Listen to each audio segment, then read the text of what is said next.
Power plugs, trust and believe me when I say that it's not the situations in life that break us, but it's how we process those situations that make all the difference in the world. If you're experiencing difficulty processing your situation, plug into this next chapter for some insight that can really be beneficial to you.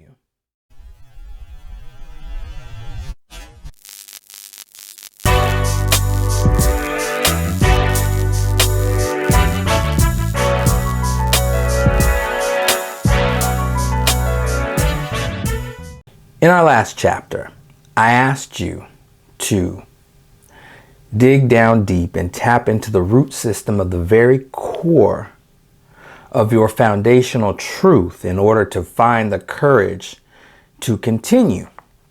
Now the question is, what is your foundational truth?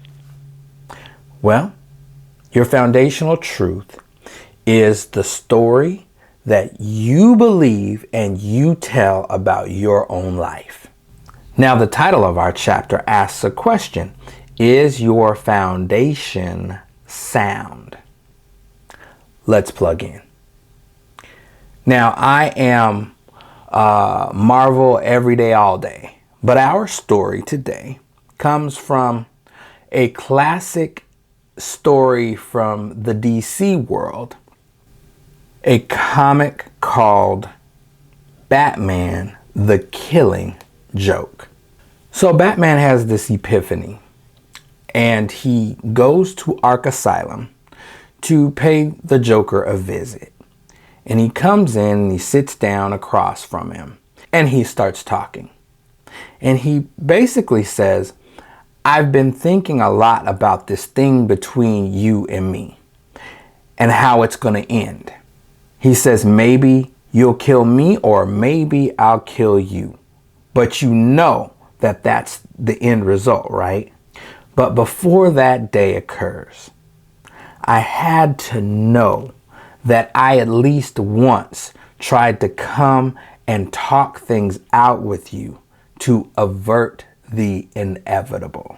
Turns out that the Joker wasn't even there. He's already escaped, and he takes Batman through all these changes just to prove a point. That the two of them have more in common than they don't. And the Joker is trying to get Batman to admit that he's crazy. He is trying to prove to the Joker that regardless of what has happened to him in his life, it did not drive him insane. So you mean to tell me that you're sane, but you're going to Arkham Asylum, to the prison for the mentally, criminally insane, to try to rationalize and talk it out with somebody who doesn't play in the realm of reality? That's a problem. And before you get all like, ooh, what's he trying to say? Just hear me out. To the Joker's point, he says one bad day changed the course of their entire life, sent them on justified streaks of violent behavior, all because neither of them processed grief correctly. And hear me, I know that it's not just like the Joker said, that one bad day. It's so much more than one bad day. One really bad day can cause the flood of 1,000,000 undealt with negative situations to catch up to you. I heard a very powerful statement, and it rings true, that once you decide something, once you make a decision, that in making this decision, you're eliminating the possibility of anything else happening. Let's break down Batman. You have billionaire Bruce Wayne, who has built all these amazing things and all these amazing toys, and he's got all this money and all this stuff, but he's built it on an unstable foundation, because at the core, his foundational truth, he's still a mortally wounded child with lots of money and time on his hands, who never got therapy, no counseling, just put all his money into revenge. The interesting thing about The Killing Joke is you also see how the Joker becomes the Joker. And if you compare the stories, they are both victims of situations. And the similarity is that neither one of them has processed grief correctly, as mentioned before. Now, it's natural and healthy to grieve when you experience loss, to be sad when you experience loss, to be angry when you experience loss. But what does that grief, that sadness, and that anger cause you to do? That's directly tied to the story that you tell about your life. Suffering, however, is not natural.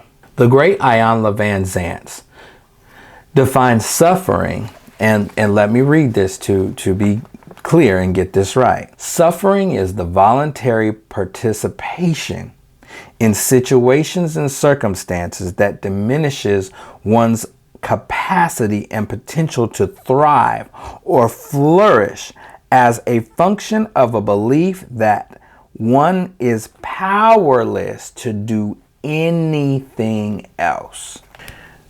Batman is a billionaire, and he is decided, eliminating the possibility of anything else, that this thing between him and the Joker is going to end in death. He has declared this. And this is based on his foundational truth that because of the loss he experienced as a child, that one experience controls the rest of his life.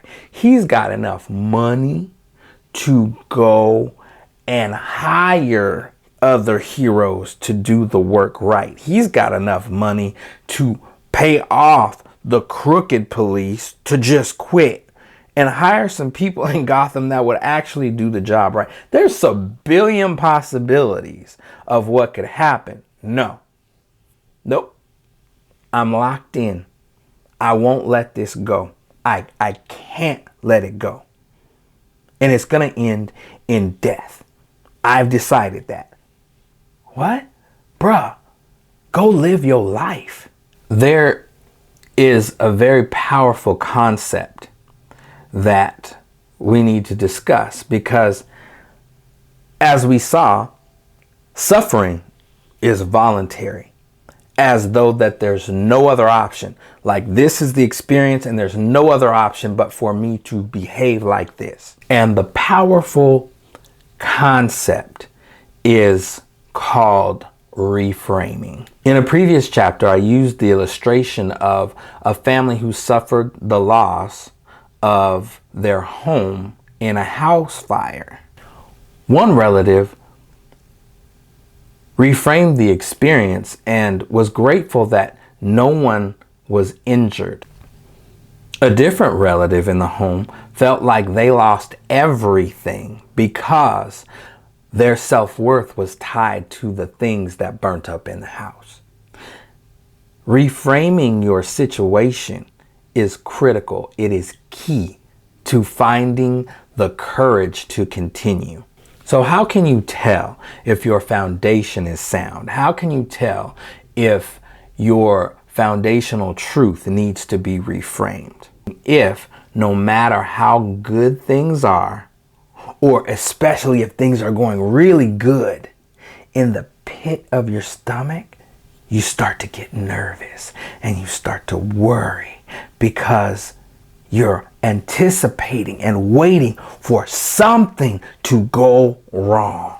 That is a sign that your foundational truth needs to be fixed because you believe that your type of story always ends in tragedy. Then when something remotely bad happens, you're like, aha, I knew it. And then you start word cursing yourself when you say, I knew it because I can't catch a I'm not even going to say it. Instead of reframing the situation and saying, wow, look how far I've come in spite of all these things that have occurred. So what story is it that you're telling about your life? Have you ever listened to it? Have you ever listened to how it sounds? Where did this story or these ideas that you believe even come from? Have you fact checked them? Watch the chapter called A Lie Told and a Lie Believed. It'll explain a lot. A lot of us can be led to believe lies about the story of our life based on only seeing part of the story that we've been told, the part that we've witnessed. There's no greater example of the Killing Joke than the movie called The Harder They Fall. Watch it.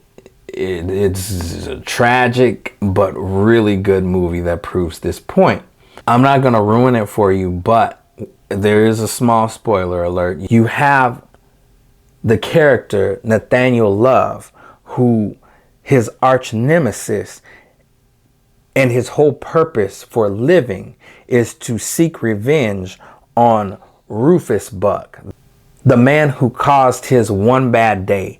And I just want you to know, in spite of the horrific things that you may have experienced, in spite of the painful things that you have witnessed, never, ever underestimate the power of reframing and your power to choose what those things cause you to do. You have two people that experience the same things in the same home, come out completely different based on their foundational truth. One can become exactly what it is that they hate, while the other can vow never to become what it is that they hate. The choice is yours. The power to take the pen is yours. Reframing isn't just a one-time thing. It's a way of life. How can I tell anybody about the power of reframing? It's not because I've never been through anything. It's quite the opposite. It's because of how I have failed to process things properly that caused me to learn in not doing it correctly. I learned the power of and the importance of how to do it on a regular basis, because in spite of all that I've been through, at my foundational core, my foundational truth, I believe in having a healthy and prosperous and peaceful and loving life. That's what I believe, and that's what I seek. And I've decided that I'm following that path in spite of everything else. What story are you telling? And is your foundation sound?